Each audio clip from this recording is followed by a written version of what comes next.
আমি ব্যবসায়ী ছিলাম, অনেক শ্রমিক ভাড়া করে একদিন একটা কাজ করালাম। সব শ্রমিকের টাকা দিয়ে দিলাম। এক শ্রমিক টাকা না নিয়ে ভাগলপুর কই যে গেছে নিজেও জানি না, ওর টাকা আমার কাছে রয়ে গেছে। এই শ্রমিককে আর টাকাটা বুঝাই দিতে পারি নাই। এই টাকা দিয়ে আমি কয়েকটা ছাগল কিনলাম।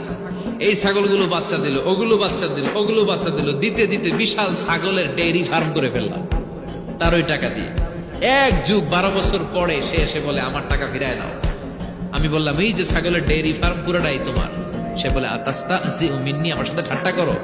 আমি পাই সামান্য কয়টা টাকা, এক যুগ আগে যে টাকা পাইতাম ওইটা দিলেই চলবে।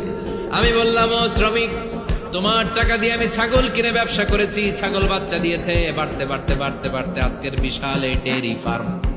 এই ডেইরি ফার্মের মালিক আমি নই, তুমি নিয়ে যাও। বলার সাথে সাথে শ্রমিক আনন্দে নাচতে নাচতে ডেইরি ফার্ম নিয়ে যায়।